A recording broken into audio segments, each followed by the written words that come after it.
Uh, Hi, everyone. The Indie Council is in session. Welcome. We were ready for that to go. This is a place for the leading voices from across the industry to gather to talk news, titles, and everything indie. I'm your master of ceremonies, Jill Grote, the Indie Informer. And today, joining the council, we have the energy drink alchemist, Mike Towndrow. Janet, did you see what Jill bought me? Or I guess technically Kelsey. No. Yeah, that's correct. Oh, well, so how is this? What is the story? What are you holding up also for audio? I'm Yeah, holding for the audio listeners. a neon Furby sign. It's bright pink and purple. Very bright pink and purple. Because my wife has a Furby fetish. And Jill so graciously sent this to my home in our bad week/weekend. Also, everybody listening, Nice. whoever sent condolences, thank you so much. I love you and appreciate you. But yeah, this is haunting my house now. And I Nice. don't know how to feel about it. Apparently there's another thing coming and I'm horrified. There is, and I'm excited. I'm sad it didn't come at the same time, but it's coming. And I like that he said gracious enough because I basically cornered him and was like, you will tell me where you live. Yeah. So that I can send you something. Also a nice array of teas, which I have not indulged in yet. I will though, I promise. It's the spirit of the tea, really, that needed to get there. Oh, Spirit Tea, the game that you're in? Us, yeah. Oh yeah. Go be friends. Go be friends with me. Also, the highly driven Janet Garcia. Hello. Hi, Janet. Hi. Anybody I'm who here. is not an audio listener will notice that Janet's surroundings look a bit different. I like the color scheme. It's really hitting it like a 90s like vibe. Sweet. So I'm sort of digging it. Yeah. Thanks. Yeah. Just for background, me and Isaiah redid what was my studio really. It was like my office, but we quickly kind of realized it was like my office, but also where I could practice piano and also where I didn't play that Miss Pac-Man machine I had and also where my clothes were and also where I streamed. So it was kind of like not the best space or like use of the space. So we just like took everything out, put some stuff back in, but mostly just like got new stuff to make it usable. And it is, and it's great. And I'm really excited about it. And my chair is very comfortable and my camera's finally not just a webcam. No shade if your camera's a webcam, but it's just like I've had only a webcam for like ever. So it's like, oh my God, a camera with settings on it. This is crazy. Janet, I gotta say, I'm the most jealous about your seating situation. That is something I've been trying to explore and like make fit in my current space. Like I also recently redid at least the background. I need next step is a nice because what are you sitting in currently? It's like what do they call it? Is it called an armchair when it's like the single seaters? Yeah. And it's great because it's like just firm enough to be like to make sense for working, because it's not like my sofa in my living room is like way too chill. It's like literally just a sofa. So I like that, but it's used, so it's a little bit more worn in, which is like it feels so great to sit in, which it is also kind of quickly falling apart because it's leather, but the leather's old. So I bought some tape to try to bring it back to life because it's so comfortable. But I'm like, way to do it, yeah, pretty much. It's that, and like we're trying to avoid having our cat in here because I think she would destroy all of it. So until then, it's here. Yeah, I'm excited. This bootleg Secret Labs chair, which is called Fantasy Lab. I feel like you're not a real gamer if you don't have a bootleg Secret Labs chair at some point. Like this I remember when I got like, dude, $80 when we first moved in on Wayfair. I was like, yeah, sure, whatever. Yeah, and it was broken out the box. I feel it. I think I am most excited next week. We have special perhaps plans for next week, but I am excited to see if Janet is sitting on a chair of duct tape and Mike is sitting on like a chaise lounge. Like he's just lounging. Yeah, who knows where we'll be in 7 days? It's too far away to tell. It's like the plow of the rain. Do you know what you're eating in 7 days? I don't. Or I think it'd be weirder if you said I do. I do. It's probably grilled cheese and fries. That's why I fucking always eat. Sorry, I didn't mean to curse so soon. No one pay attention to that. We're moving on to indie news, and it's still the summer Steam sale as we are recording. I think tomorrow at 10 it goes away. So before that happens, we are going to try to convince Mike to buy several things. I do want to shout out a couple of games that I have picked up and that I am very excited for and that I want people to also pick up. One of them being Yoko's Island Express. I have this Always. game on Banger. at least 2 different consoles. And I was convinced that I had it on PC as well, but I did not. So this is one of those games where I'm like, I just want to support the developer. So I'm just going to throw that sales money out to them, you know? Like, I think that's one of the biggest categories of game for me when I'm buying Steam sale games is like, I just want to show my appreciation. I like you guys. I hope you're getting money still. I hope you're feeling good. But also I have a lot of games here where I'm like, I'm really upset that I haven't played them yet. One of them being Milk Inside a Bag of Milk Inside a Bag of Milk. I also now have the sequel, Milk Outside a Bag of Milk Outside a Bag of Milk. Yeah, it's so hard as someone who plays indies and primarily interested in indies. Like, these Steam sales are so insidious because it's like a couple bucks. I can throw that in there. It's all under $10, and then by the time A you couple add it all bucks together, times 100 is a lot of bucks. It turns out to be a lot of bucks. Yeah, But you save like $300. It's true. There So you like, go. could you afford to miss the savings? Is the question. Counterpoint, will you ever play those video games? Who's to say? It's, it's possible. Who is to? Maybe we should do from now on like the Steam summer sale stream where we just stream everything that we buy. I always want, like, maybe we could do it one of these days or like get into a routine of like, I just want to do like regular streams of just like doom scrolling Steam. Mhm. Of just like seeing what's up, check out the various events, the sales, just window shop. Speaking of window shopping, what do you have in your cart there, Mike? Oh God.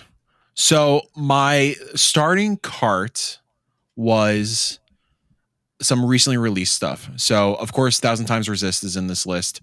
Oh yeah. Holding for now because it's only $2 off. Like, granted, I would like to give the developers more money, but I've made an undisclosed purchase this past week, which we will talk about next week or maybe the week after.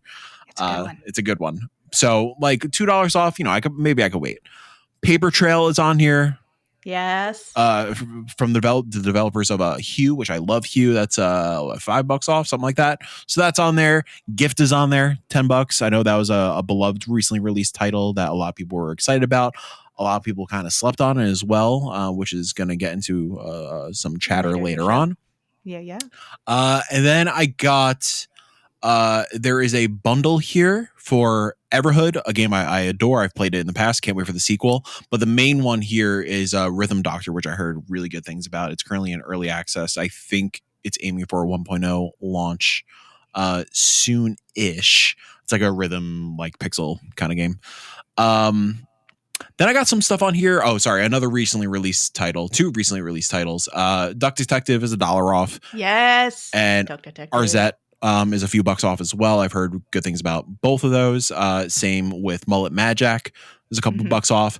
Then, yeah, the rest of these are like just things to fill out the library, things I've had on previous like consoles. But like since I'm getting my Steam Deck, I'm trying to just flesh out my Steam library a little more. So all the Supergiant stuff is super cheap. So like Pyre is $4, Bastion's $3, Transistor $4. I'll skip that one for now. That'll be later. VVV is $1.24. Dicey Dungeon is $3. Super Puzzle Platformer. Yeah. Super Puzzle Platformer Deluxe, $4. And then the final thing on here is Alice Madness Returns is $1.50, which I've never played, but I've always heard great things about. Yeah. At that price. Yeah.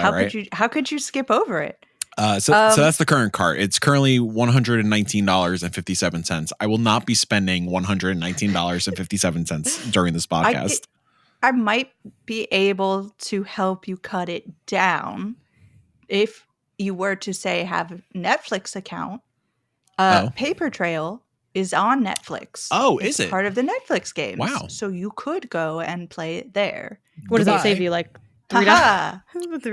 $13. 13. All right. Okay, we got you down. So what are you down to feeling now? good. I don't know if that math happens automatically. 105.58. Okay, so I think you're good. It's only $30 more than a AAA game. You know what? That's fair. And I am getting a AAA game in here with Alice Madness Returns, You could just drop that one if you wanted. Hey, a bad AAA game costs just as much as a good AAA game. All right, don't let anyone fool you. That's fair. So we'll see. I mean, realistically, I might pull the trigger on probably Gift and Rhythm Doctor. I think those might be the two. Because realistically, 1,000 Times Resist, I'm probably not going to play immediately. It's something I definitely want to play. I know if Jenny were here, she would be absolutely screaming. I mean, honestly, I'll probably end up pulling the trigger on it. But yeah, right. It seems like those are the three. The rest of them are kind of like, I could wait on them. I think there was one in there that definitely you needed to pick up, and now I can't remember what it was. Duck Detective? Duck Detective. No, I mean, you could probably. Or is that? Mullet? Pick all of them. We're going to talk about games that are perhaps on this list a little bit later in the show. But before we do, Janet, was there anything that caught your eye in the Steam Summer Sale? Well, here's the thing. Steam Summer Sale versus what's on sale. It all kind of blends together. Like, I kind of just look at my, wish list and see what I already have on there. I don't think I want to hunt for more stuff. I feel like everything on my wish list is always on sale, which is why I think I'm in an era of waiting on pulling the trigger on stuff, because I feel like I have so many games I haven't played. And I think a lot of times it's kind of, I don't know, you can go back and forth on things. I guess things being cheaper is always inherently like kind of good for the consumer because it's like more affordable. Like even if you have more money, it's always kind of nice to get things at a discount. But I'm starting to reckon with the fact that a game that's down from $7 to $5 isn't as meaningful as a saving if I'm not going to play the game. The thing. Because like I think I often jump at these sales because I'm like, oh, I want this game and it's on sale. But I want the game, but I'm not going to play the game yet. And then by the time I wait to do, like, what are the odds of me being like, I'm down to play it, I look at it, and then it's also not on sale when the sale also usually isn't too wild. I do think some of those bigger jumps, like, I don't know if it's officially in the Steam Summer Sale, but High Water, which that's on Netflix also. So cool thing about High Water in particular, all three of the Demagogue games, that trilogy, I think it's like $3 or $4 for all three of those games. So like Golf Club, damn, what's the new name? Is it Nostalgia or Wasteland, the new name? Oh, I don't know. They made the Cub though, right? Like the Cub is in there. Yeah. The new name is Nostalgia. So Golf Club, Nostalgia, the Cub, and High Water are all like, I think like $5, like for total. That's how these sales get you in particular. It's like, now I'm like, oh, 3 things all together and it's super cheap. Like, yeah, like things like that. And I think that trilogy, I haven't played much of High Water yet. But if you haven't delved into that trilogy, I think that's worth the price of admission. Yeah, like I think that's one of my more appealing gaps. Because that's kind of what I look at, like more so than like the percentage off. Like if it's way down from what it cost before, like Once Upon a Gesture, which Mike, I know you recommended that. I've heard Jill, did you play that as well? I don't remember. Yes, I have.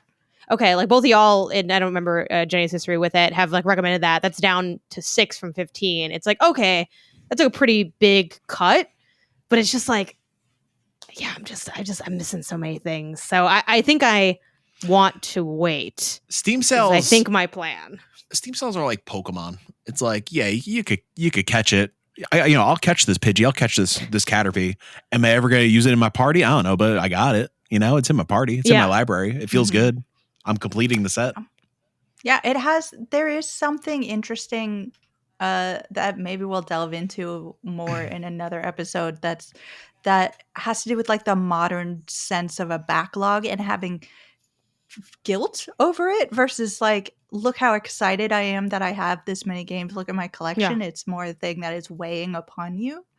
And I think the Steam Summer Sale has probably, if we look back into that history, started to help mold that impression in our industry. But I mean, it's kind of like realistically, I know this is like a whole nother debate, but it's like similar to like, oh my God, I'm so stoked I have like my physical game collection. Like, yes. Kind of a similar story of like, oh, look, my game library, I could really jump in when I want to, but more so I'm just kind of like collecting. Granted, it's like borderline NFT bullshit, but like different, I guess.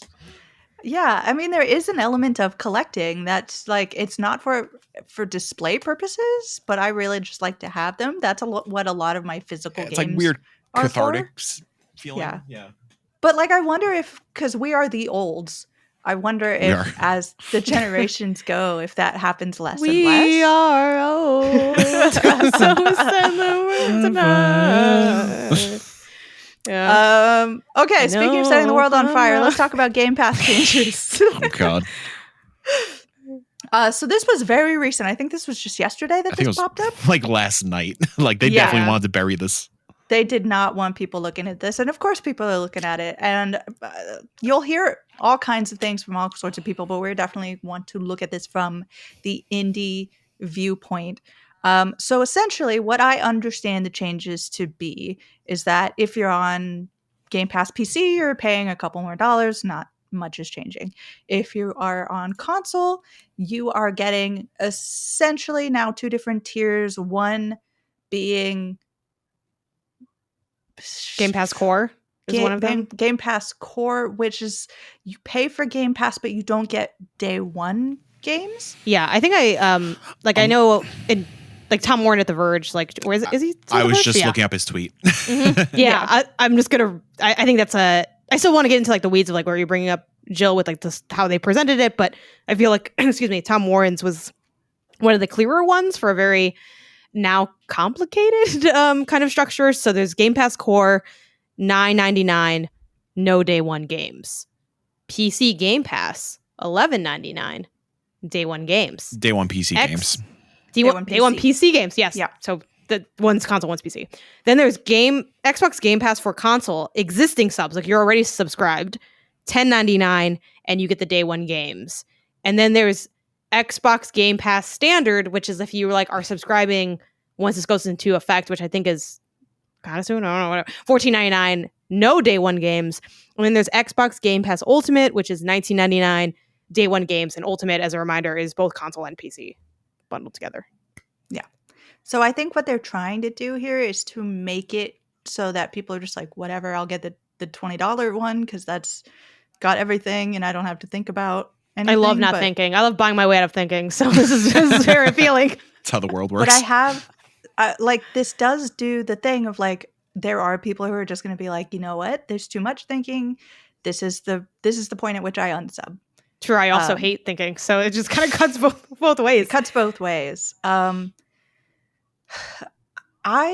mean, when Game Pass first started, everyone was probably correct in saying it's, you know, best deal in gaming, and I think people were hoping for more first party titles to hit, but it has been an unexpected boon for indie gamers, indie developers, because there is a sort of symbiotic relationship for Game Pass and indie games. Mhm. Because while a lot of people will buy into Game Pass because they're going to get Halo day one and they'll be able to jump in and they're not going to have to pay for that specific game, you will stick around for the most part. I have heard people stick around and they're like, you know, I have this, why not try an indie game?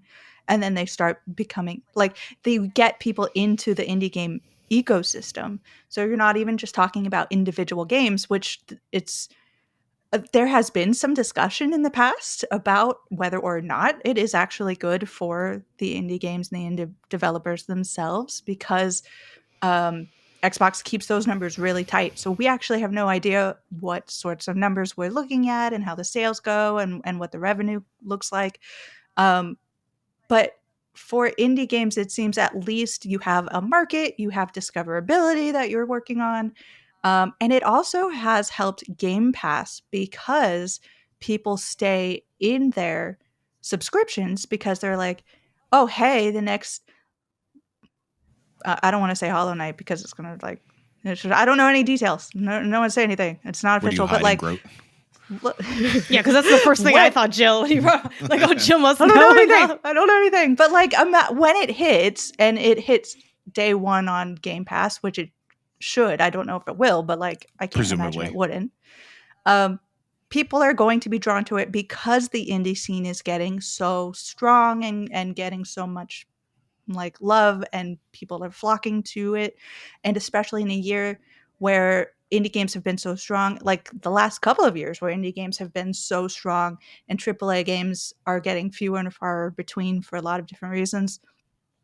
You have a bunch of people who are tailor made for indie games, which then again goes back to helping out Xbox, but also helping out indie games because, like, think about the showcase that just happened. Like, Winter Burrow was up on the main showcase. Like, the best thing I've ever seen, this cute little decorate your house, be a mouse in the middle of winter game. Like, when does that show up at an Xbox showcase if not for Game Pass? You know, and do people find out about this game? Like, you have big people. I wasn't sitting right next to, but later on, we all were talking to Rebecca Valentine, and she talks about this game. And it's like IGN now knows about this game and is talking about your game on like public places. The Indie Council being one of them. Go check all of that episode out. So yeah, it is an interesting symbiotic relationship, even though we don't know specifically any of the numbers.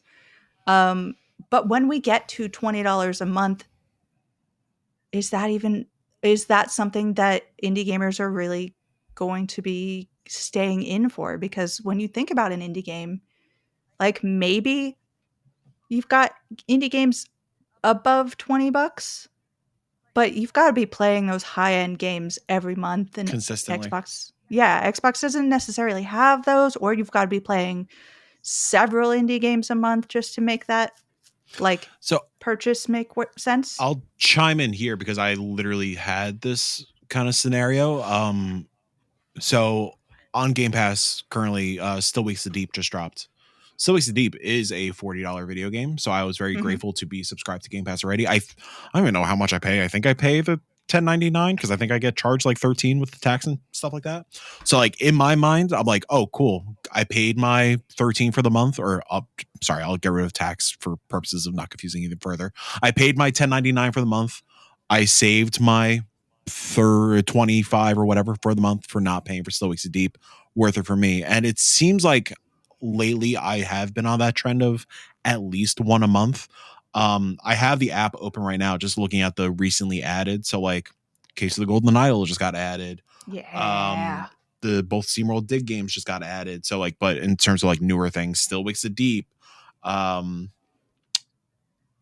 is on here. Chance of Sonar is on here. I know Crab Game dropped day one on here. So like, even coming up soon, like Magical Delicacy day one, Flintlock day one, Dungeons of Hinterberg day one. Like for indies, if you are already embedded in that $10.99 like I am, like personally, my choice, I'm going to stick with that, and hopefully they don't kick me off eventually.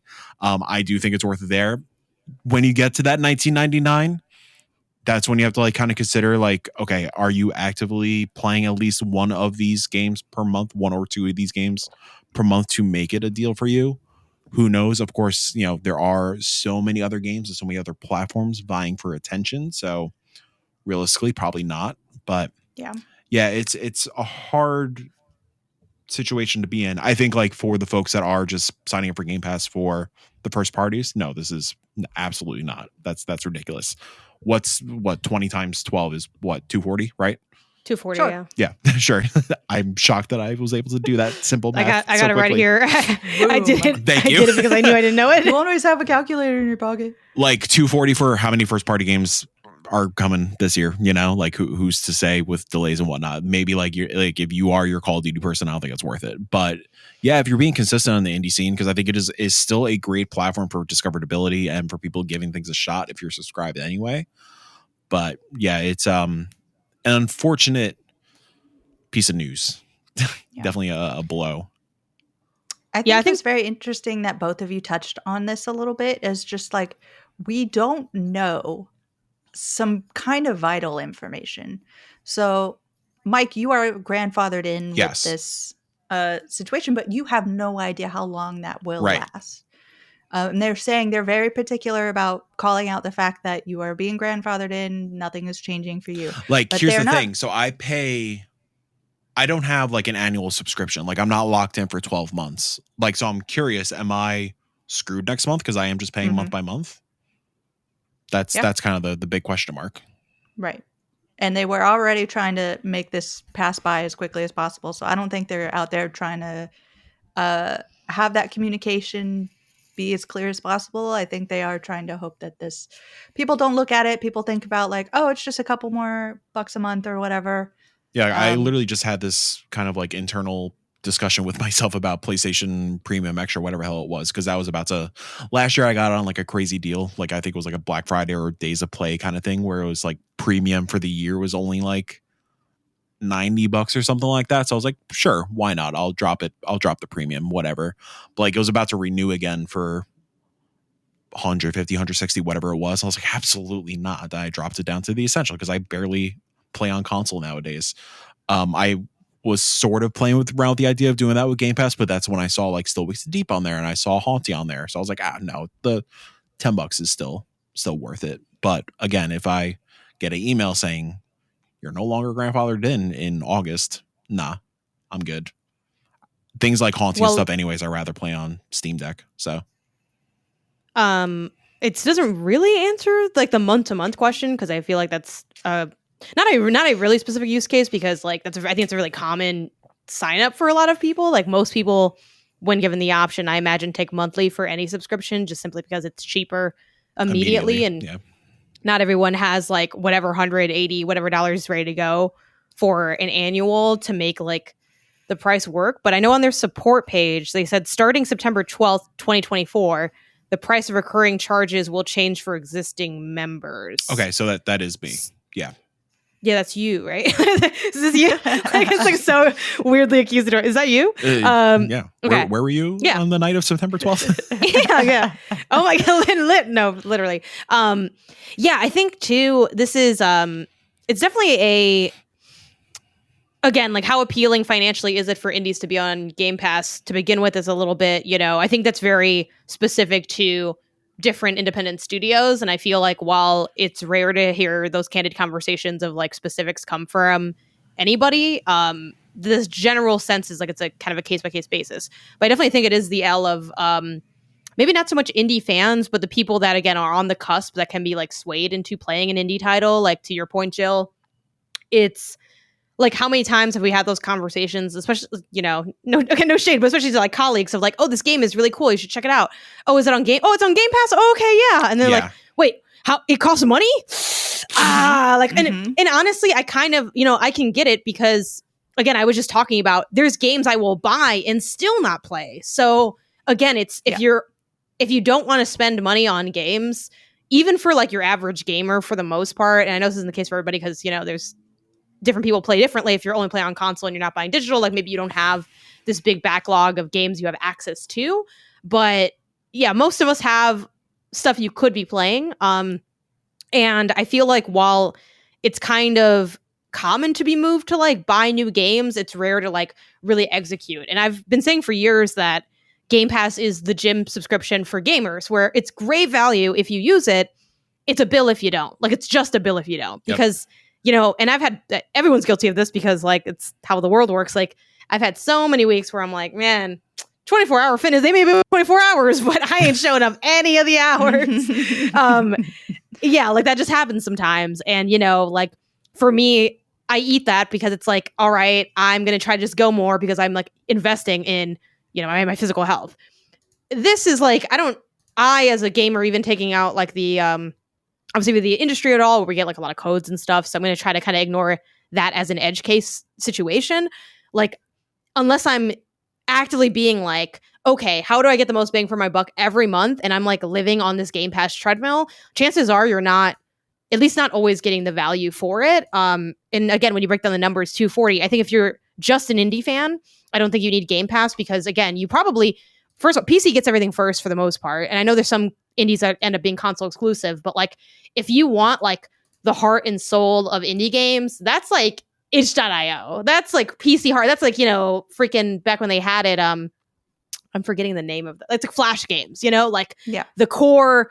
If you want to be on the ground floor, you're in the weeds playing someone's demo that they made for their senior year of college, and I'm not trying to create like a hierarchy in terms of indie fandom. Because I think if you, just like Celeste and Super Meat Boy, like you're still a fan of indie games. Like I think indie looks different across the board, and we all have different entry points, different tastes. But like, we just talked about how cheap these games are, especially like on the sales that they have on PC. Like, if you have $240 to spend on indie games, which is what the annual for the highest thing of Game Pass would be, you can spend that $240 and get like a cajillion so many games. Yeah. So I think it's more of a hit for the community of gamers, whether they're, press or just casual gamers who don't play that many indies. And this is an easy way for them to get exposed to the indie market, much like Apple Arcade was when it first launched, where it's like, oh, you don't know the mobile game scene? Cool. I'm Apple and I curated it for you. Like here I'm Xbox and I curated these titles for you. And we're potentially losing that as the popularity of Game Pass potentially diminishes. I will say I have a great example of what you just said. Stingray X in the 601 Indie Discord community, which, hey, come hang out, whatever, 601indie.com. There's the invite. On the Steam sale, he purchased 46 games for $126.03. Wow. So, yeah, like to play devil's advocate to my own point, like next time Haunty is on sale on Steam, I'm just going to pick it up there. Yeah. So like, yeah, I rather, if I do get booted from this deal, I rather, just save those, whatever it's going to be, $20 a month, $15 a month, and just put those towards the winter sale, and play catch up like that. And granted, like, do I want to play Indiana Jones? Do I want to, or check out Indiana Jones? Do I want to check out the next Forza, like Fable, stuff like that? Sure. But if I want to, I could, do the 1 month $20 hit, bounce out, Yeah. I think that's what a lot of people are going to be doing. So, but they'll also forget to cancel it. So I don't know. Maybe they'll be okay. But I think the other kind of wild thing in this is the offering subscriptions that don't include the day one games is like the wild part to me, because like that is your whole thing. That was like the whole it's point. Like, and yeah, and that's like, that was like your sauce, that was their like, and it's day one, and like that was their big marketing beat. So to say you could get it without it. And again, if they simply maybe had only the option, it would still be kind of a red flag to me. But the fact that you're both raising prices and then introducing these extra things that like take out the thing that is supposed to be what makes your product special, it signals either it's a pivot. And it's a pivot because what you were doing wasn't working. I'm not saying that it was like a bad idea, but like you were the one changing it. Like and I think that's the other thing too. Like so often when you have these conversations, like people who, maybe are a little too closely identified with loving Xbox, or like, oh, this, that, and the third. It's like, we know it's not working because they're changing it. Like, you don't change stuff that's working. Occasionally you do, just if you're improving, maybe you're leading further into it. But if you're changing stuff up, like, I was talking about like this studio space that I changed. Like, I changed it because the other one wasn't working. Like, it had issues. It wasn't like it was, jack shit terrible, but that's why I did this. I wouldn't have done this if I felt like I liked what I had, and didn't have any complaints about it. Like, that is the reality. And I think, this just kind of is interesting too, because on the indie side of things, one of the, not necessarily, I know day one's a little bit more of like a AAA talking point, but one of the niceties of the way the big three, or really just PlayStation and Xbox, because Nintendo doesn't really do big indie stuff, but like with the subscriptions they have, one of the things I've seen from a lot of people discussing the value of PlayStation's subscription model is that excitement around them having the indie of the month, like the hit, when they had like, I forgot if Chicory was like a day and date thing, but like when they have a drop that's like this indie that people are excited about. I think Bug Snacks maybe had Animal Well, maybe Chia, Animal Well, yes, Stray. Yeah.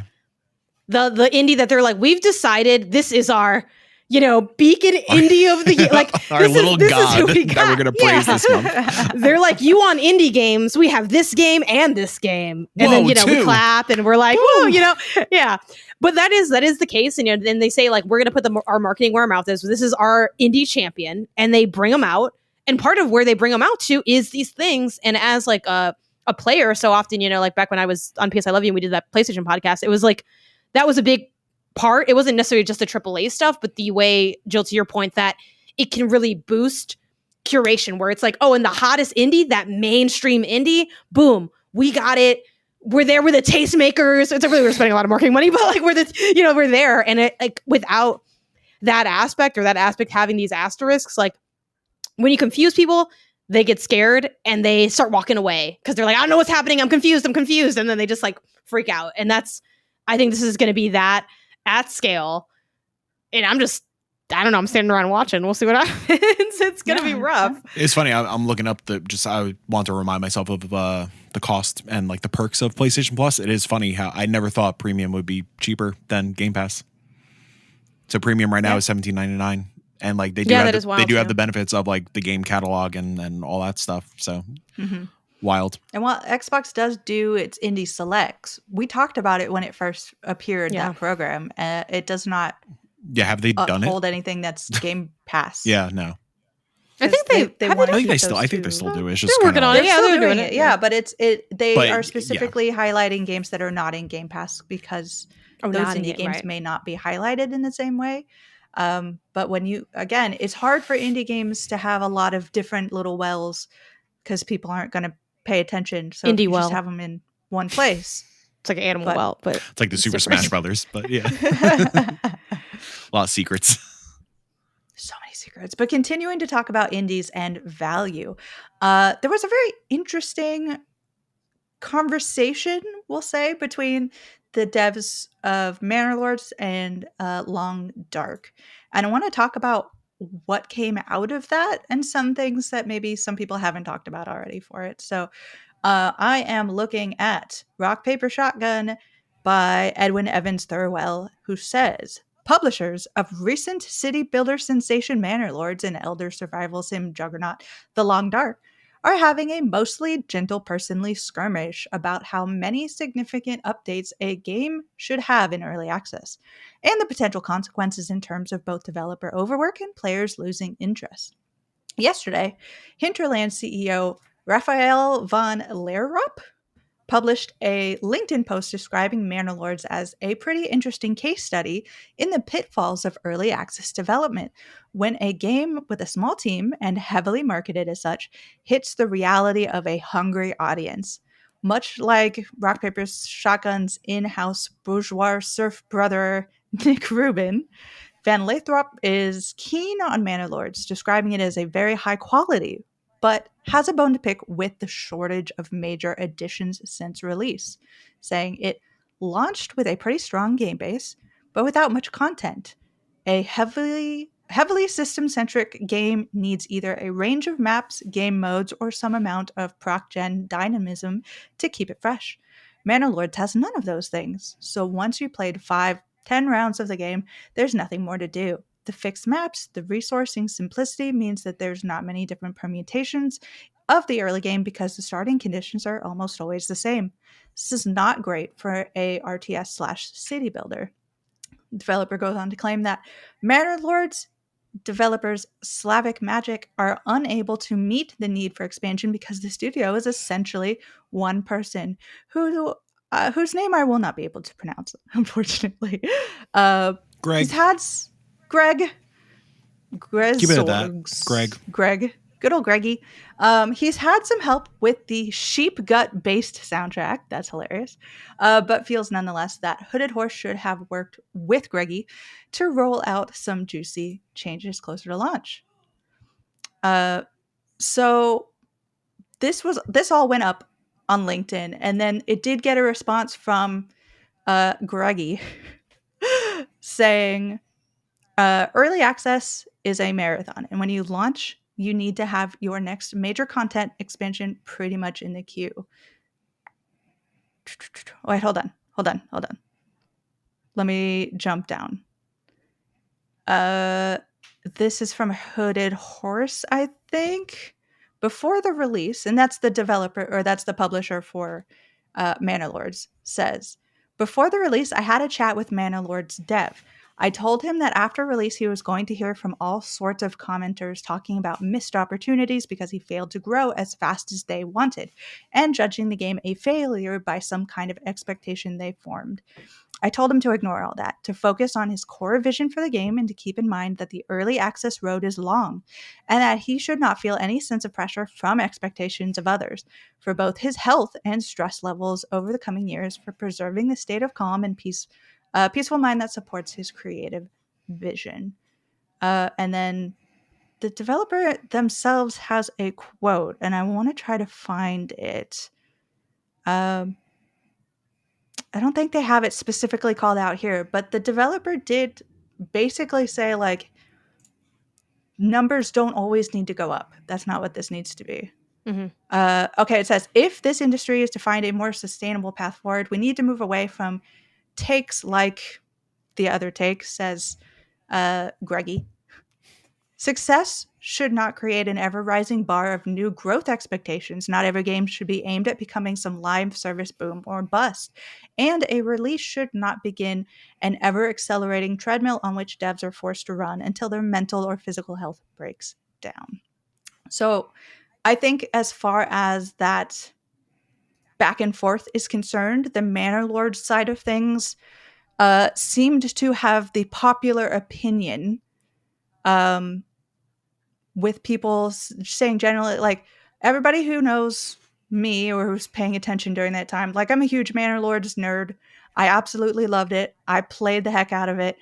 Janet, I went on when she streamed it. I was making fun of her choices. It was a great time. Why'd I buy that horse? I don't get what it's for. It was a stupid horse. Why do they sell those? You can't do anything with them except for sell them back. Why would I buy it just to sell it? Does it gain value? I don't know. I never figured out how to sell it. It doesn't gain value, no. But you have to buy something. You have to, like, get traders and buy. It's like a stock that dodoesn't appreciate or depreciate. It's just there. Why do I have this? If you need it, it's great. Is this how you guys feel when I talk about Sonic?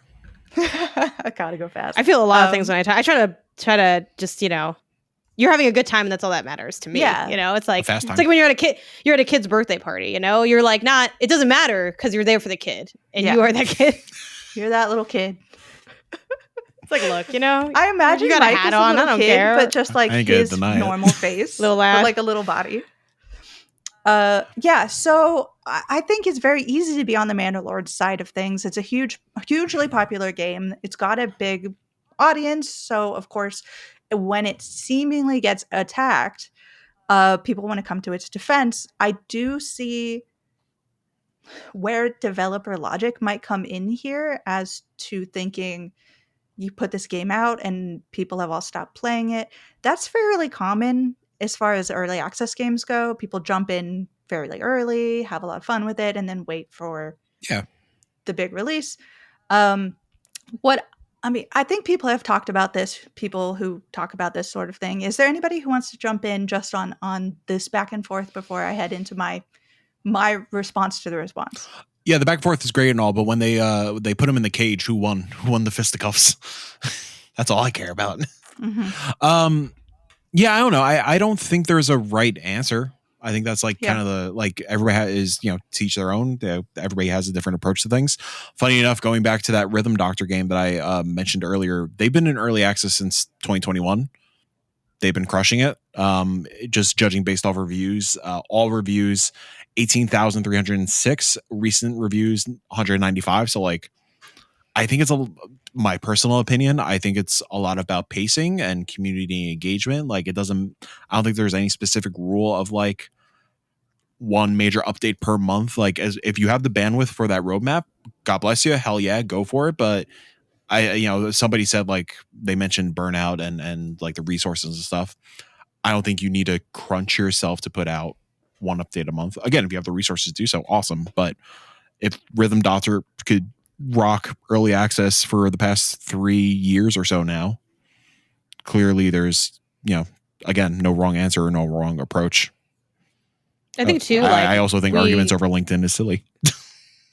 Yeah, like, this is the plight of LinkedIn, which, like, by the way, like, y'all, I don't know if y'all are in LinkedIn, but let me find you on LinkedIn. Like, my post on LinkedIn. So, real talk. Yeah. I got an email the other day saying, like, here's somebody you should know, Janet Garcia. I added you. No, hell yeah. Let's do it. Yeah.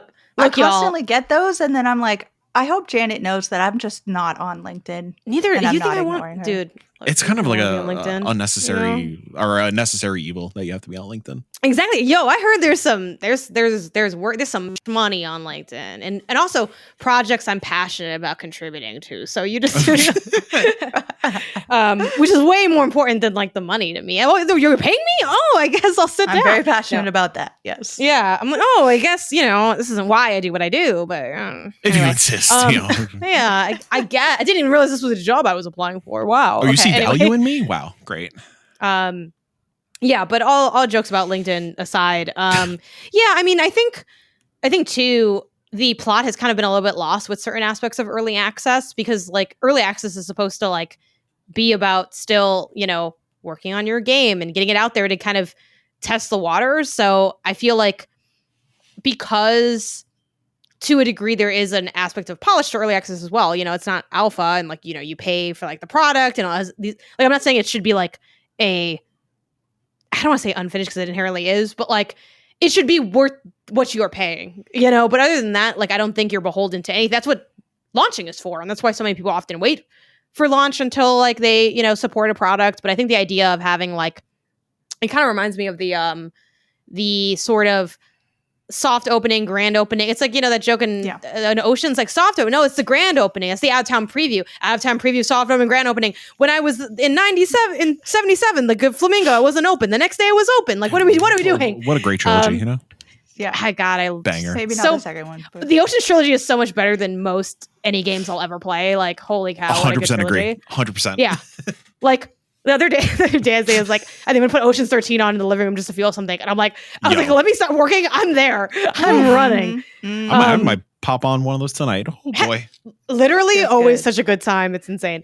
But yeah, like I think we've lost the plot a little bit on early access. And I think also, hindsight's 2020. Like, yes, it would be great if there was maybe more support that they could like funnel into the project because clearly the project is doing well. But if you go too quickly, too fast, then you end up with like, sort of burning out in that way where it's like maybe you can't deliver on all those promises you made, or like the content, there's a lot of it, but it's like kind of broken. So I feel like it's very easy to have this happen. I think this happens a lot, especially in the indie scene where, you're not necessarily expecting to have maybe the degree of success that you do. And it's so hard to even just get a project of any kind out there, whether it's a game or, starting your YouTube channel or whatever. Like, just get it going. If it blows up, I'm sure you're going to have a million regrets, but that's a great problem to have, I think. And, I was kind of scrolling through the LinkedIn thread that was linked in this article. And yeah, obviously different people giving their takes. And like, that's definitely an aspect of it too, where they mentioned like with the infinite growth model, they're like, people will look at like concurrent views and see the drop off and be like, oh my God, that's so bad. But like, that's still more like CCVs than most games get ever in some of these instances. Like, I think the example someone was using was like Helldivers 2 and like how that kind of ebbs and flows. So yeah, I think it's like a little overblown. Like, it's not necessarily like a bad take, I would say, but it's the idea of like, oh, you fumbled the bag. It's like, I don't know. I mean, how much money did they make and how much do they want to make? I think that's the other aspect too. It's like sometimes good enough is good enough. It doesn't mean that you shouldn't strive for like even better and continue to grow. But the idea of if you didn't kind of maximize what you could do, you effed up. It's like, I don't know, maybe you did, maybe that's fine. I think that's the other layer that I kind of wanted to just touch on. Yeah. So there was a response to all of this. All of this happened. There were back and forth. Obviously, people who were in the circle to have seen it had things to think about. As far as I can tell, the actual teams for the two games were fairly, as the article said, gentleman person like. Oh yeah, very Aaron Burr Hamilton situation. It seemed like, yeah. Maybe Like, maybe they- not the end. Well, But, the song was better. Yeah, maybe no one shot anyone, but it was definitely a Which one is skirmish of which, though, words in this? and wits. Who is Aaron Burr, sir? I think It's probably the long dark dev person was Aaron Burr in this, right?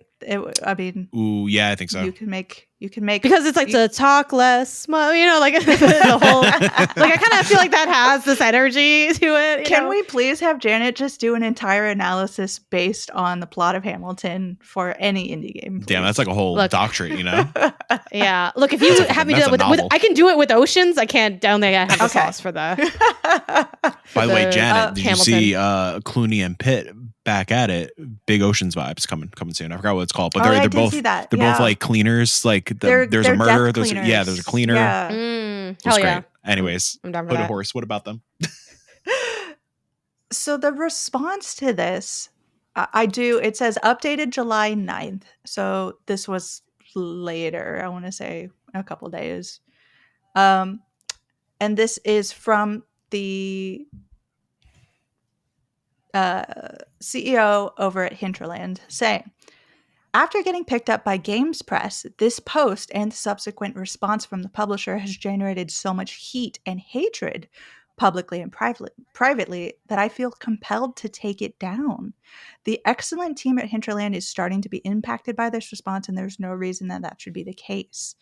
You can I'm going to put a link to this in the below, so you can check it out yourself. But I want to talk a little bit about something, a trend I have been seeing in not just the gaming space, but in the indie space in particular, of people like my first response to anything is empathy. And I want to share that with people. I think that is a big part of indie gaming, is to have that sort of space to allow for that.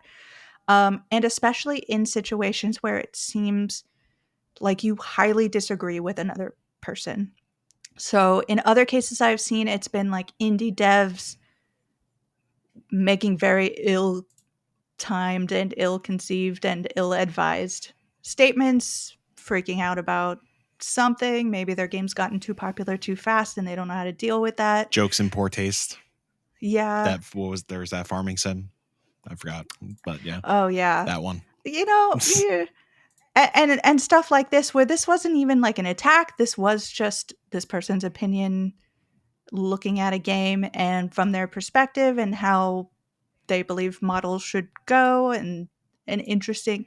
Like, I like it as far as opening up discussion, and we should have a discussion about what we believe about how these models should work. And I think that is a really interesting space. But the fact that this person is talking about it impacting their game, that they're getting public and private hatred, and that's probably includes way off the cuff stuff that doesn't need to be involved. And being ready to like completely throw a game away that you were going to support otherwise. It's okay to disagree. It's okay to say like, hey, I totally don't like that take. I would love to see, as far like the indie space is so good at like empathizing, like the Manor Lords team here. People are coming to their support. People are showing love. They're saying, we don't care if you're not putting stuff out there. Show that also to the people you disagree with. Yeah. You know, I feel like maybe we could try that a little bit, because I understand where the frustration comes from. I understand if indie games is a big part of your life and it's a big part of your identity, I know how that can feel like someone is coming at you personally. But like, I don't think the Manor Lords team is happy that this dev is saying that their team is getting attacked. And I think that we should all be the change you want to see in the world, I guess. Like, I don't know. Has anybody noticed this sort of trend recently? I mean, not everything has to be a fight. Not everything has to result in immediate anger. Right. These are all human beings. They all have different takes on how to handle video game stuff. At the end of the day, it's video games. They're toys. They're entertainment. It's not the end of the world. It's aight. Be chill. Be happy. Be humble. Except when people aren't maybe the best out there. Yeah. There are certain situations. There's a caveat there, but yeah, there are situations when people are being abusive or Yes. horrific or harassment, and outside of societal, if it's an opinion on something that doesn't matter. If you're having okay. a fight We about can how have to different handle opinions. early access, chill. It's all right. Right. I also emptied my Steam cart. Wow. Because you Wait, bought like when you bought everything? stuff, or you No, just threw it away? I threw it away. Oh, I threw it to Wow. the depths of the wish list for now. okay. Well, I understand. Listen, y'all both know where I spent my money today. It's excused. Unless Janet wants to jump in, I'm going to go ahead and transition over to the topic of the show to continue to show love to indie devs. And today's topic is overlooked games of 2024. I think that every year there are bangers that I completely miss out on for a lot of different reasons.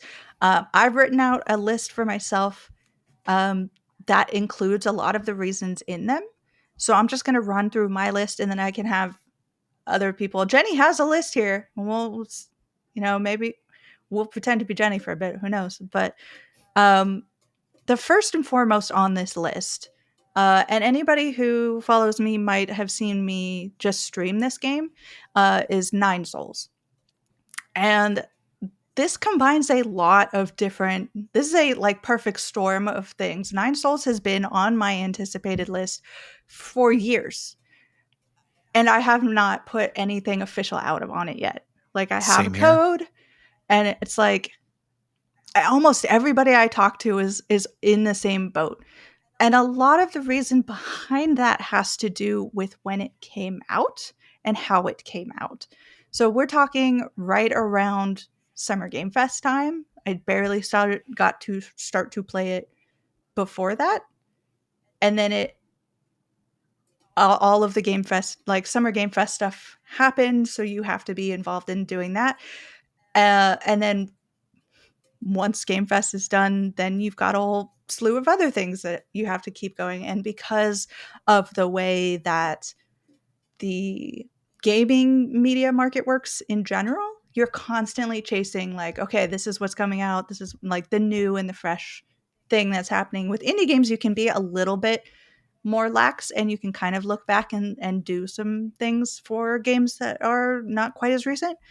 But combined with this, the Nine Souls devs, and this is just my guess, they had previously delayed the game. This is not the first, like, the game had been delayed from last year into this year. So I am assuming they didn't want to delay again. And they wanted to make sure that the game lived up to all the expectations.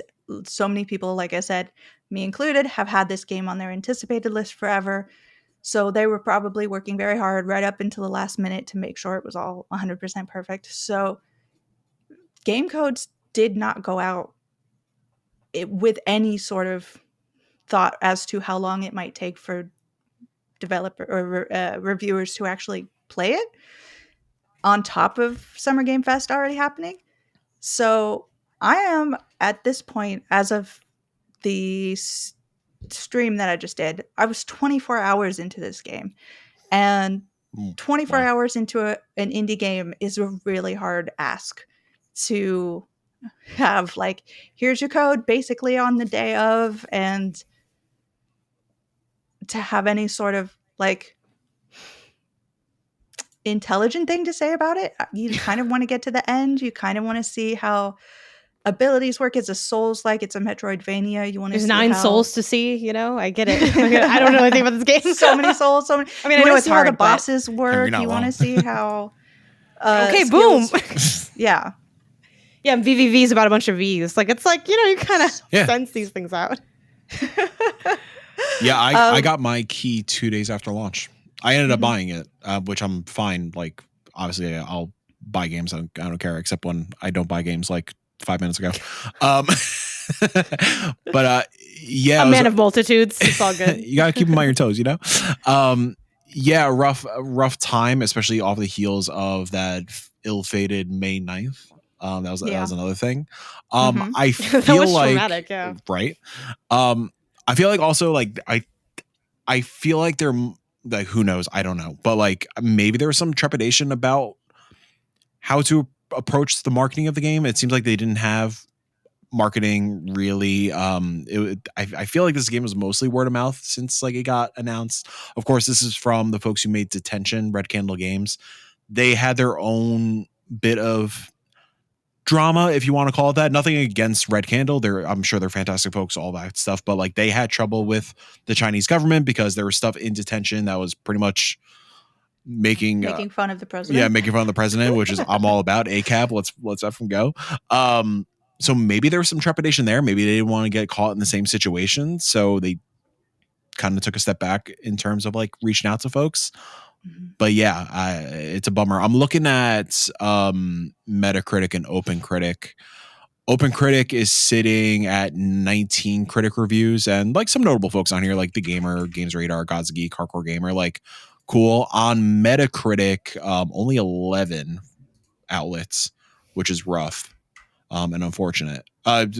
Scored favorably, like people, whoever plays it adores it, but yeah, it's a bummer that like these keys didn't go out a month ahead of time. Like, let's say hypothetically it was ready, May 29th, whenever it came out. Like, maybe, Jill, if it was what you were saying, maybe they just wanted that last minute polish. Imagine this, we got keys for this May 29th and it launched end of June. Perfect. Yeah. But I mean, it is so hard to see a game. This game in any other time and space is one of the big indie darlings of the year. And I'm hopeful that people will play it by the end of the year too. and be able to throw it out there as a game that needed a lot more love than it got. Honestly, this could have easily been like, I don't mean in terms of, it's close, but I don't mean in terms of gameplay or genre. Like, this could have easily been a Hollow Knight situation. Easily. Yeah. And for people who are waiting, like, there's so many marketing beats here that it's like, oh, it's a shame, because like for people who are waiting for Silksong to pop up, this is a fantastic game to jump into. This is exactly what you want. This is going to scratch that itch for you. I fear Bo is going to be in the same situation. Yeah, we'll see what happens. I'm afraid that Bo is going to eat Nine Souls lunch just because they are very similar. What a sentence. Visually. Bo's a hungry boy. Big old Bo. Big old Bo. But no, I legitimately, I am still playing through Nine Souls. I cannot say definitively how I feel about it, but as far as I have played it, it is beautiful. It is silky smooth. It is intriguing in its ideas. The story is so well paced. I've gone through 24 hours. It does not feel like it's done that. Like, the pacing has been so good that I'm like, it doesn't feel, it's not overstaying its welcome. There are a few things that I would point to and pick at, but as far as a Metroidvania goes, like, this is a beautiful game, especially from a team that does not do this kind of game. Like you were talking before about Devotion and Detention. Yeah. These are very different styles of game, and the fact that this is a very intense, very cool, dazzling, well-performing, fast-paced Metroidvania Souls-like is such a testament to how good this development team is, and they should get the recognition for that. So I hope to finish this at some point as soon as this dumb boss stops getting in my way, Classic Souls-like. I'm gonna jump in for Jenny here. She did talk about this last episode, but she wants to shout out 1,000 Times Resist. She calls it her personal fave. Where's your Jenny impression? Yeah, so 100 Times Resist, like, personal fave. That's awful. That's awful. You guys. 1,000. No, keep going. It's so good, you guys. Yeah, it was actually pretty good. Love this game. Yeah, so 1,000 Times Resist. It's a personal fave. Ventures to the Vile also just got to update it. It's under 100 Steam reviews. Yeah, I can't pronounce the other game. I'm not going to try. Athenian Rhapsody. Actually, I'm super into Athenian Rhapsody. Like, this is on my list of shame games for the year. I should play this. I know it's a weirdo game. I am excited super for it. into it. This is one of those games that it came out May 14th. Yeah, sure did. And that's right on the heels of the May 9th situation. Like, none of us were ready to pick up another game that we had to play at that point. So yeah, this is another, since like I have up at the top, I have listed a couple of like basic reasons why these games tend to get overlooked despite being absolutely fantastic. Everyone who's played them absolutely says nothing but good things about them. It tends to be things like something else has stolen the spotlight. So May 9th, marketing is not on, like, a lot of indie developers, unfortunately, have a good game, are so good at what they've done. They know exactly what they wanted to do. It's perfect. And like, they have people who like playing the game, but they have never considered marketing. Yeah. And I see this all the time in my inbox of like, hey, my game came out 2 weeks ago. Like, do you want a code so you can review it or whatever. I'm like, 2 weeks ago is unfortunately past due date for me. I can't, like, I have games that I am currently working on for like 2 weeks from now. That's where my brain is. Yeah, I'm 2 weeks ahead at all times. So you're essentially a month behind where you need to be so that I can get the coverage, because I need to be able to play this game, and I'm not going to have guides. I'm not going to be able to like get through anything. I also have 5 different other games that I'm juggling. Unfortunately, that means I can't do anything with this, and that hurts. Dude, because the marketing side of things, I always tell my clients, like, bare minimum keys need to be out the door 2 weeks, ideally a month, because there's way too many other things vying for attention. And if you want a chance at coverage, you got to be ahead of the game. Yeah, and I've planned coverage for weeks in ahead. Like, I have a basic idea of how much time I have, especially as a What's that like? A small I have team, no idea you how know? much time I have. I know. I just say yes to things, and I'm like, oh, I shouldn't have said that, but I really want to play this game. Like Janet being a one-person writing team. Like, do you ever have that situation where you're like, I just don't have the bandwidth to say yes to things, even though I want to? Yeah, I mean, I'm definitely I've given into the sin of saying yes. Yeah, of saying yes, where it's like I said yes, and at the time, I really believe that when I said yes. And also, part of me still believes it. You know what I mean? Where it's like, Yeah. hey, I could still do something with this. Yeah, 100%. That little Kitty Big City review could be written. I finished it on time too, but I just never got it. So, I mean, I think definitely that's the case. It's so hard to not just keeping up with stuff on its own would be a full-time job, but actually trying to create content with it is yet another job. And, I don't want to cry too much about it because I know our jobs are cool and like, I love what I do. And I think all of us like I cry love what every we day do. That's why we do it. Yeah, I cry every day too. Totally Crying the same right reason. now. Yeah. Oh, me too. Yeah. I'm so happy. Anyway, no, but like at the end of the day, it still is just a lot of work. And like going from, and even if you think like the work is easy, which it's not, but even if it was easy, it really just takes a lot of time.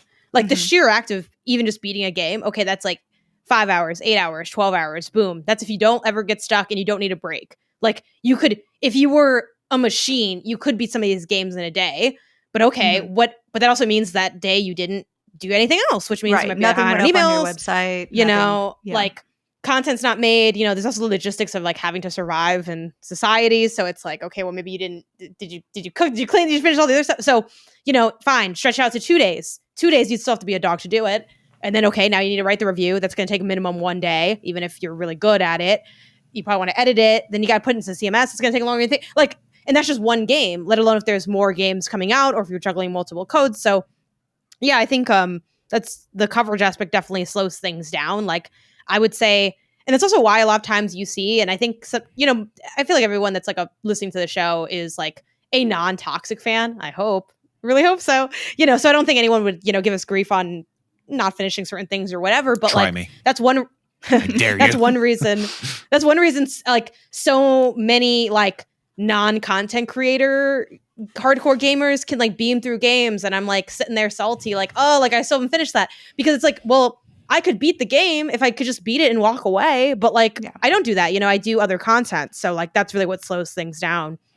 It's below deck for me. Below deck and catfish really screw things up, Yeah, I mean there's like so many factors that come in, and I think as far as also, if you're trying to be a sustainable, conscious, person first sort of place, and you're like, well, the work week is 40 hours or whatever, what have you, and you don't want to go beyond that. Like, I think a lot of people think about gaming as like, oh, you just do your gaming in the evening or whatever. It's like, no, do you take your work? Like, some people do take their work home and do that, but like some of those people might even be on this call, yeah, at least like 2 of them.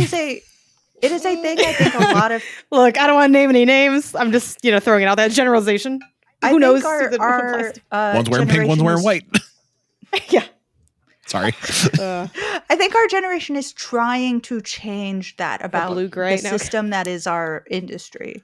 It is hard because it is so ingrained in the hobbyists' passion jobs to like get it done however long. But if you are trying to say like, hey, it's not good that this is the case, it should be a do your work and then have your work-life balance, then you need think about 24 hours. That's more than half of your work week having done nothing else but play this game. Like that's a wild thing to ask for people. So yeah, there are a lot of inherent things that are tough about covering games, and then when you don't cover games, the games don't get that kind of word of mouth. Like no matter how good a game is, unless people are talking about your game, it doesn't matter to some extent to the success. It's not necessarily good games equate to success, which is definitely really not. unfortunate. There's some, I mean, we talk about like, and I think this game was successful, so I don't want to like impose like what success is on this game, but even like a game like A Short Hike, like in my mind that's an extremely popular indie, but like when you look at the numbers, it's not like it's not as popular as it is in my mind. So I think it also cuts both ways. Sometimes something can be very like beloved and discussed and covered on a lot of outlets, and that still doesn't mean anything. So like I think coverage is definitely nice for like extra visibility, extra boosts, but at the end of the day, like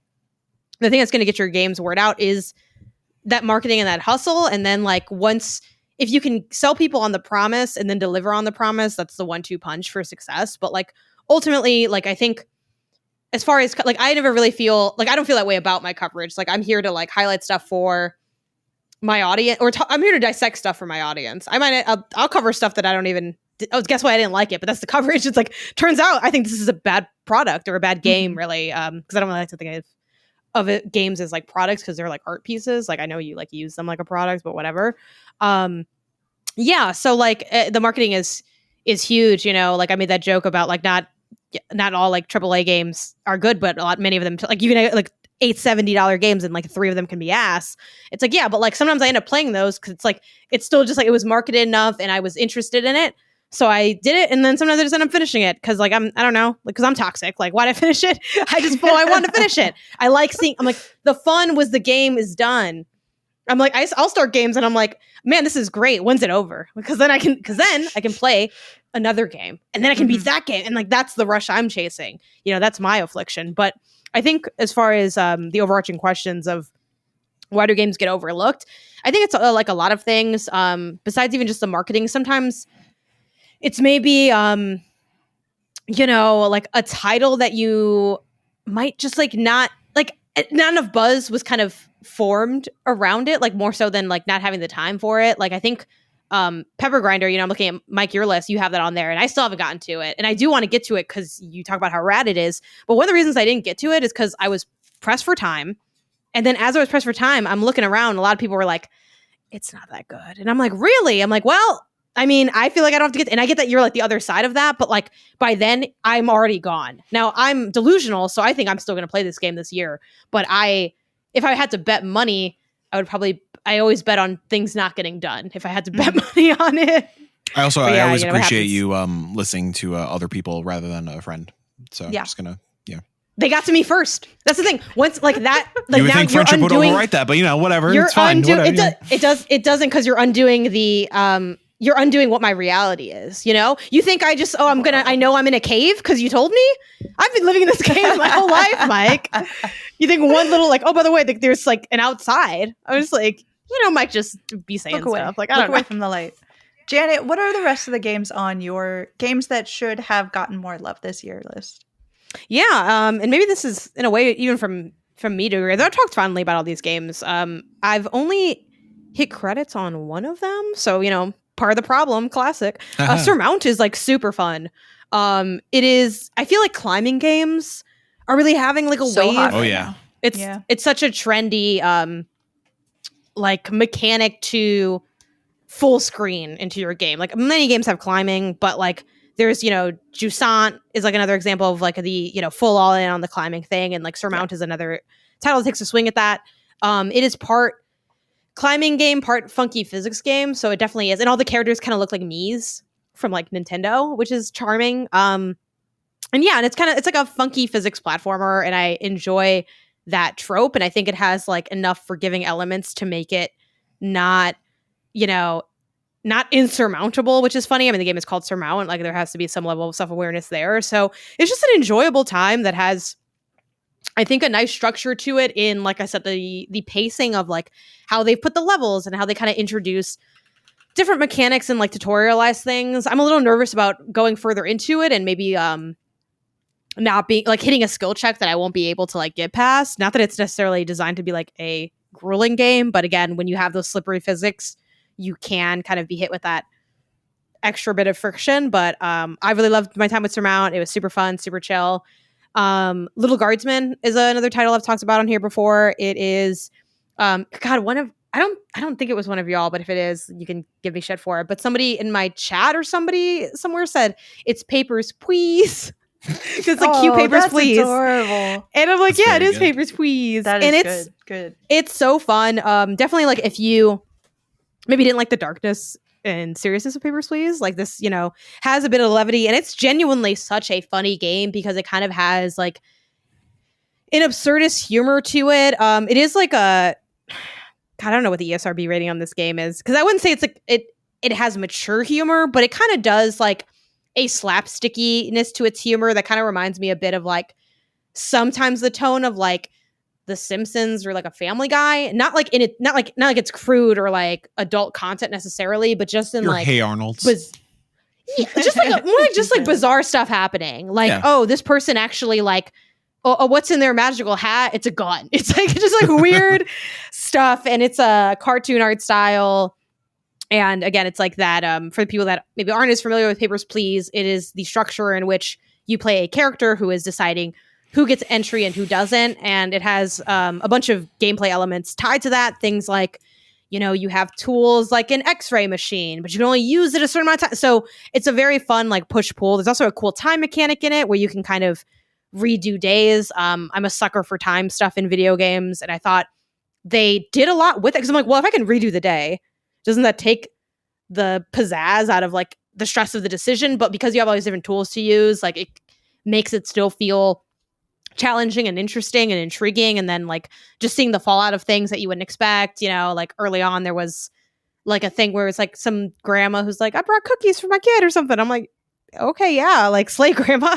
And then later they're like, there's a bunch of grandmas who are out here like slanging drugs throughout the community. And I was like, oh man, was that one of the drug selling grandmas or was that one of the regular grandmas? So it's just like this bizarre, goofy stuff that is just the right amount of tone. Like I really appreciate a game that has a different take on humor, because I do think a lot of video game humor, especially like indie video game humor, like I'm so sorry, but like I'm tired of the punchline is like, we all are depressed, right? It's like, okay, I get it. Like, boring. Oh, capitalism sucks. Yeah, we know. Like, make it fresh. And I feel like Little Guardsman really takes an angle that I don't see as much. And Duck Detective is kind of similar as well. It is a little cliche in some aspects of its humor, but I do think it's generally funny and charming. And the art style is very Paper Mario, kind of like / y'all remember those stickers that like the little Shrinky Dinks? Is that what they're called? I'll go with it. Yeah, the little Shrinky Dinks. But look up You might have had to have been of a different gender to remember. Shrinky Dink. Look up Shrinky Dink. Trust me. Don't worry. Don't get scared. K&B Innovations. I got you. Hold on. They're like little sticker things that like, did they shrink? Did they expand? It was a vibe. They did. Do they shrink? Like do they dink? I don't know. Who's to say? Yeah, just a little bit of 50% shrink, 50% dink. But yeah, the structure is basically it's a detective game, a little bit of a whodunit where you're trying to like figure out, I think your actual assignment is who took someone's lunch, and then it kind of unfolds into like a more dramatic series of events. And I think they do a great job in this game providing in-game scaffolding and hints, but making them like not so obvious that you feel like it's a great game for if you're not confident in your execution of puzzles, but you just want like that little bit of support to get you along the way. Like Duck Detective is great at providing that. It's also a really short game. Like I think it's like, I'm trying to look it up. 4 hours. It's yeah, not very long. Though it took me a little longer. It was like 5 hours. Well, that's for because me. they tried to pretend like that one character was a cat, and we all know it's not a cat, right? That is true. There is the one flaw in the game is they have a cat that definitely looks like a pug to me. Yeah. Hated that aspect of the game. The rest of the game, very fun. I do want to just piggyback off that. Their previous game, Kraken Academy, fantastic. Also very overlooked. Oh, yes. Nice. I think the last thing I want to say about Duck Detective, just to clarify what the gameplay is actually like, is you'll interact with a series of objects, and your interaction with those objects will provide you with like words. And the puzzles are essentially like coming to creating deductions, and the deductions are presented in the form of like a Mad Libs. So it might say like blank, knows blank from when they met at the blank or something like that. And then like through your investigations of other things, you may get like the proper combination of like words. But I think they do a good job making it so that like you occasionally could like troubleshoot your way, like just randomly input your way into the right answer. But more often than not, you really do need to know it. So it does feel like Chance of Sonar in that sense, where I think I really like that structure of having different ways to go about figuring out what the solution is, because there's inherently not an unconventional narrative structure, but like an unconventional like solution structure. Like the solutions can kind of be discovered asynchronously, which I think helps cater to different people's understanding. Like I might solve a puzzle that like Mike doesn't solve, and Mike might solve one that I didn't solve, but we'll both eventually solve both of them because we were able to solve the one that we could first and work from there, while Jill didn't have a problem with any of the puzzles probably. So very slow-paced, solution-friendly is I think a nicer way to put what some of our styles might be. You need to play the laser eye? No. You need to play that laser Case of eye. the Golden Idol. Laser eye, yes, but you need to play Case of the Golden Idol. That's I where feel like these are like souls. comes from. These are like this is like baby souls version. for the brain. Yeah, this is like souls for the brain. Yeah, brain like souls. this is like baby's first deduction while still being interesting. I think is the but now that you've done it, you've you've proved to yourself that you're the master of brain souls. You can go to any of the Golden Idols and you're ready to go. I'm so excited. Sure. Yeah, I love that you're excited. Good. Mike, what are your that for you. Yeah, that sounds Speaking really of things you like, good Mike, and healthy. Yeah. do you want to tell us what I already song dragged your Pepper list- Grinder, so you can go take a Well, Pepper Grinder is a fantastic platformer from Devolver Digital that dropped earlier in the year. I'm sorry, you cut out. I didn't hear that. No, Go ahead. Pepper Grinder? I know. Really fluid. Oh, Momentum was fantastic with the drilling mechanic where you kind of like swoop in and like you dig into the ground and use the momentum to shoot up to different platforms and whatnot. I thought this thing rocked. It was a great 4 hours, great weekend. I'm kind of like, it's coming to PlayStation in October, I believe. I kind of want to double dip on it and go for the platinum just for like the collectathon aspects. Super fun. Exiled, I've talked about a lot on the podcast. This is the kind of horror escape room experience from one of the Szymanski brothers who they most recently or most famously, I guess, did My Friendly Neighborhood with Dread XP. Half hour, really fantastic narrative puzzle experience as opposed to the laser eye. It has a great pacing to its puzzles where I never felt too dumb or too overwhelmed with what I need to do next or what the game was asking me to do. But at the same time, it wasn't too simple where it felt like I was just running through the game and it was done and didn't really feel fulfilling. It's great. I think it's only a couple bucks, so like totally worth the half hour. Really, really good stuff. I feel like people are sleeping on Turnip Boy Robs a Bank. I feel like people really forgot about Turnip Boy. Mm-hmm. Incredible dungeon crawler. It was super fun. That game took over my life during that review period. I was like obsessed with. It was like one of the few games I was obsessed with getting all the Steam achievements in. That gameplay loop it's banger. Yellow Taxigo's Room. I know again it's one of those games that a decent amount on like socials getting a lot of chatter, but I think looking at Steam reviews, looks like they may have sold close to like 700-ish copies. Really fantastic blend of like a 3D Mario meets Crazy Taxi in a really just wacky and fun world. Fantastic writing. Really, really good time. What else do I got? Frog Monster rocks. Frog Monster is a first-person action adventure where you play as a frog. Open world Metroidvania, except it has like Soulsy bosses to it. everybody who plays that game falls in love with it, but it's just one of those things where like it just kind of came and went, didn't really have a marketing push or anything like that. So people definitely kind of got lost in the sauce. Also one of those like April games, so that's when things really started heating up. Dread Delusion just came out of early access. Fantastic open world dungeon crawler. I really need to go back to it. I want to restart on 1.0, but think Skyrim, but horror adjacent, really grungy PS1 like aesthetic. Morrowind. Yeah, sort of it's very old school Elder Scrolls. Did I say that right? Yep, you did. In my mind, I was like Elden Scrolls. Yes, if you like old school Elder Scrolls, God damn it, You're so close. You messed yourself up. I was complimenting you. Check out Dread Delusion. And I saved this one for last because this is something I've been playing recently. If we would like to segue into what we've been playing, Mini Shoot Adventures. Mini Shoot Adventures rocks. I've had this game on my radar for quite some time. On the surface, it just looked like another twin stick top down shooter, and I was like, cool. Maybe mechanically feels good, but like, you know, how many twin stick shooters are out there that also feel good, and maybe they have like stronger presentation or whatever it may be, but like maybe like one of those dime a dozen kind of genres. Mini Shoot Adventures, it turns out it is a twin stick shooter where you play as a little ship and you're going around shooting things with your thumbsticks, but in the form of a top down Zelda. It is fantastic so far. I am having such a good time. It's been, with the week plus that I've had, it's been such a great sense of like comfort food game. Like I got that comfort food sensation just because it's so reminiscent of old school Zelda, but in a refreshing light, and a very modern light. And I've never seen a game take these kind of like combat mechanics and put it into like an old school like top down dungeon crawler, where like you are going around finding secrets, finding keys, doing Zelda dungeons, taking out Zelda bosses.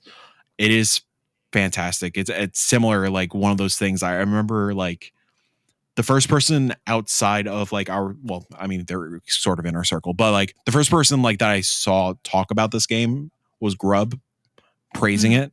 I was like, oh, that's interesting. And then I saw a couple more people start praising it. It's like, huh, okay. And then I finally figured out what this game was. And yeah, I only figured out what this game was because I finally gave it a shot. So, you know, I think the downfall there, maybe it didn't. When did this launch? I feel like this was another one of those May games. In those areas, it is definitely Mini Shoot Adventures is, I think, at the top of my shame list April 2nd, right now. same as Frog Monster.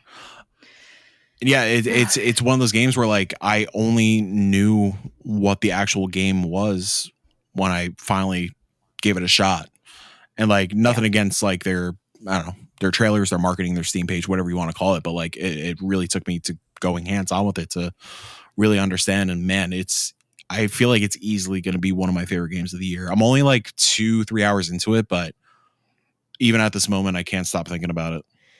I think too, like your list kind of brings up a couple interesting aspects to like what causes something to get overlooked, because you kind of had a couple tropes within like this list, like your discussion of yeah, you're just getting like, now I'm really looking at why these games failed.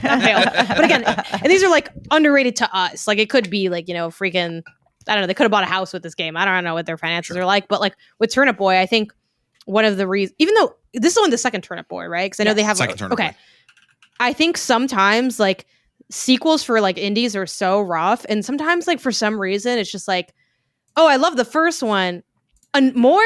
Oh, I'm busy. Right. Like I don't know what it is. Like there's something psychologically unique to like sequels for indies that like doesn't seem to like hit as hard for a lot of people, and like I've been guilty of it too. But like I don't know what that is. I think part of it is maybe indie is always so praised for like innovation and newness and the idea of continuation, unless you're like, again, like Hollow Knight with Silksong. It's rare, like when it pops really high, but a lot of times it's like people just don't want another one. I mean, Oxenfree 2 had that. I know you didn't like Oxenfree 2 as much, Mike, and that's valid. I'm not saying you had to love it, but I think a lot of people were like, oh, it's Oxenfree, but maybe a little worse, or maybe a little bit like, who cares? It doesn't matter either way. Right. I'm not playing it was kind of the vibe. I would say Turnip Boy is an interesting example for that, because Turnip Boy, the sequel, totally different genre.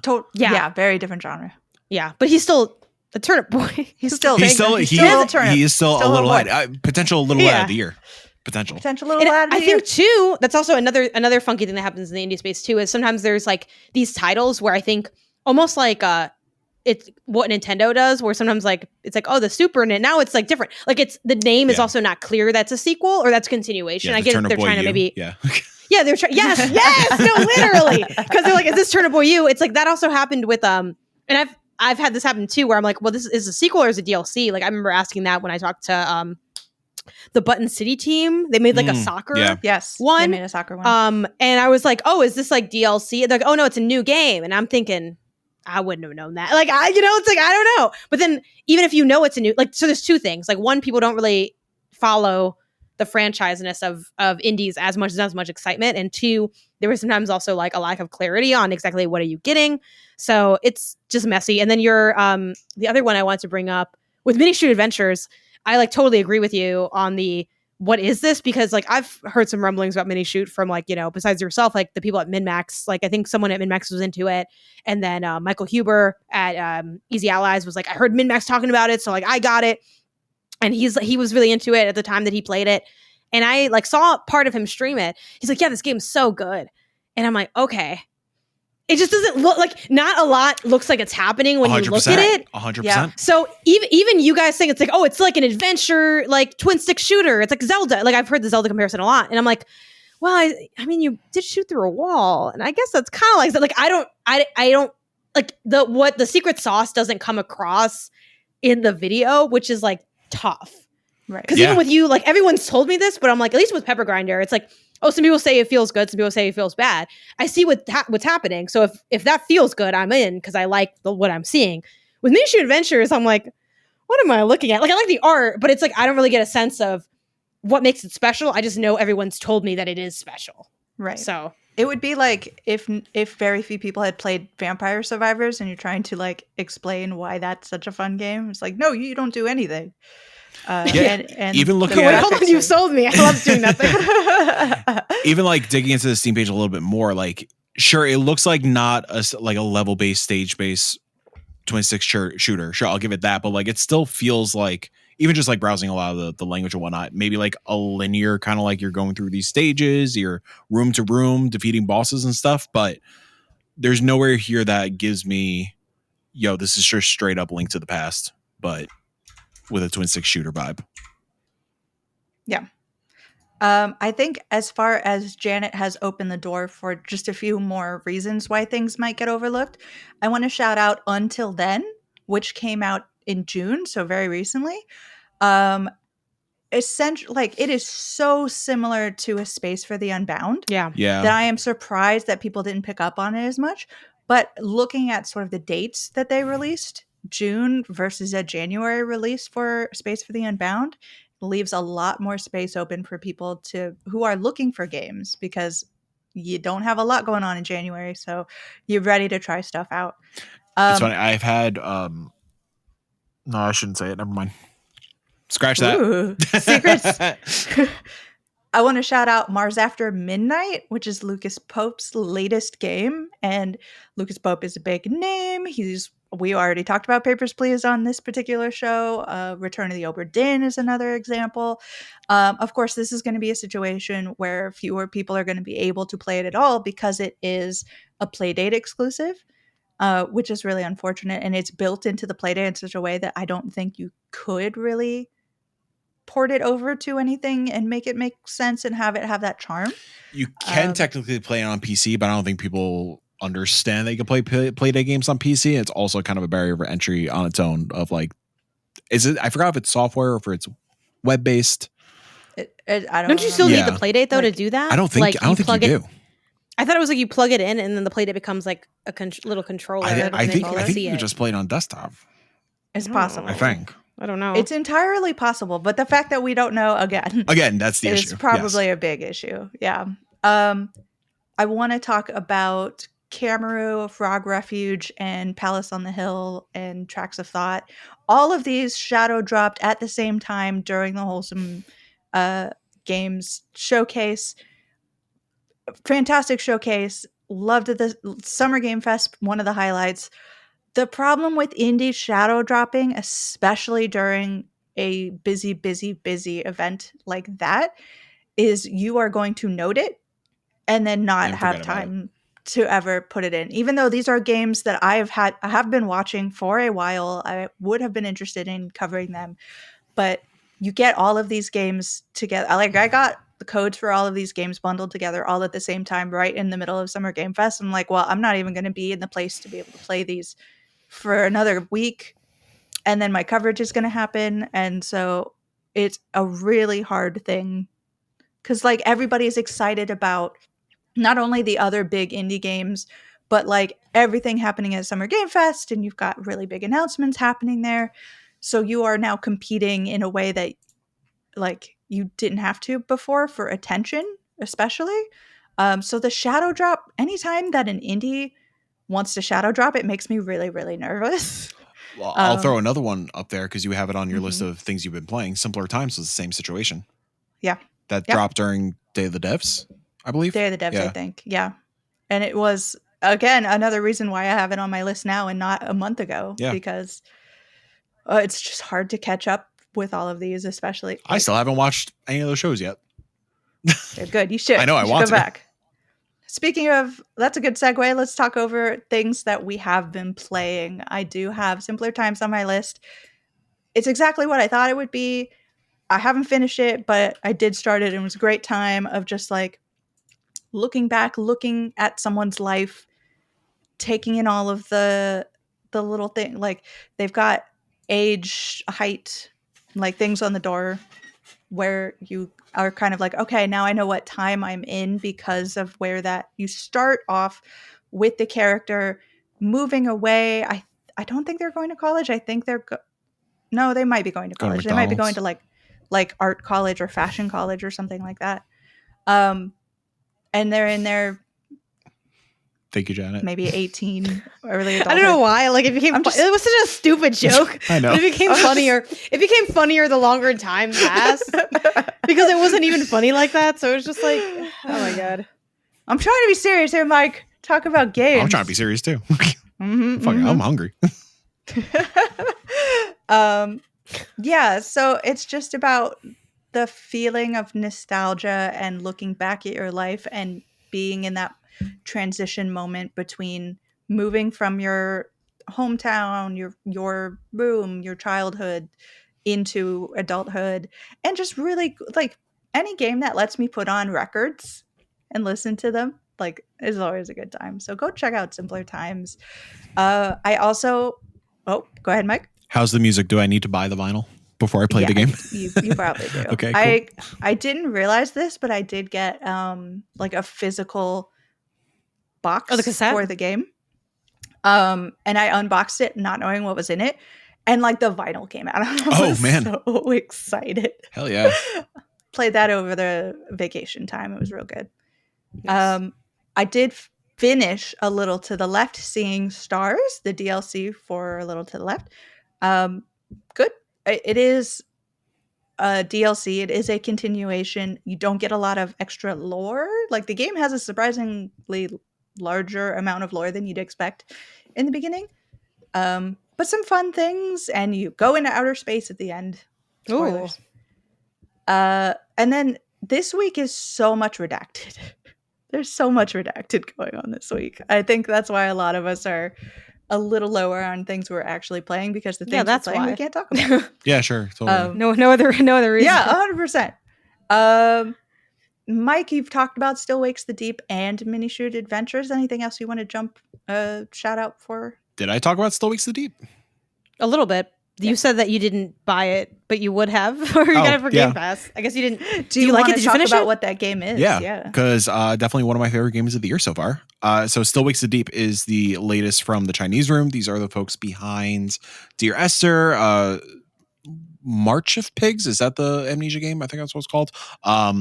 And Everybody's Gone to the Rapture. If you are familiar with those games, you know exactly what kind of game Still Wakes the Deep is. It is a quote unquote walking sim, but it's a really damn good one of those walking sims.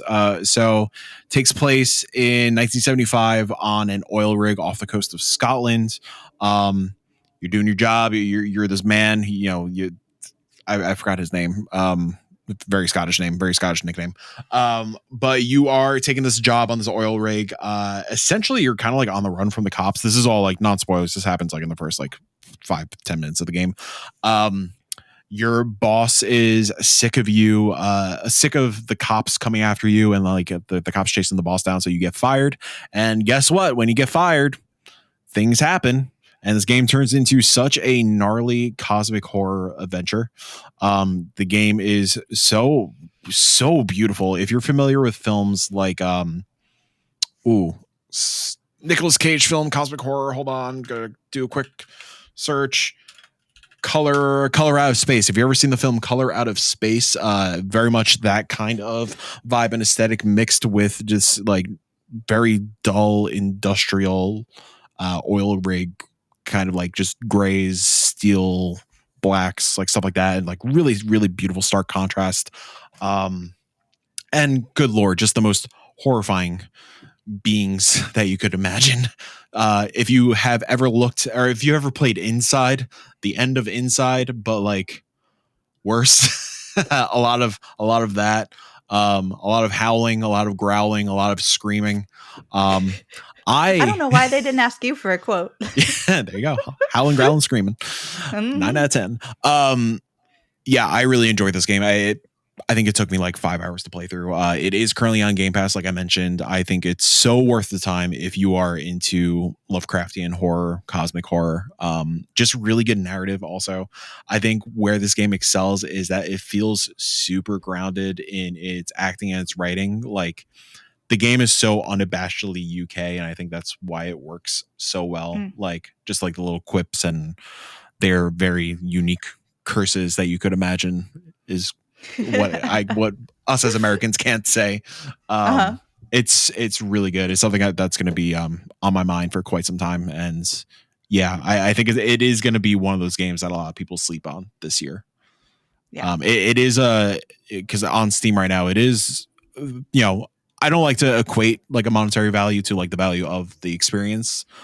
35, I think, is quite steep for something like this. And I think it's going to scare a lot of people away, but hopefully whenever it goes on sale, or if people want to jump into that $19.99 Game Pass deal, yeah, definitely worth it.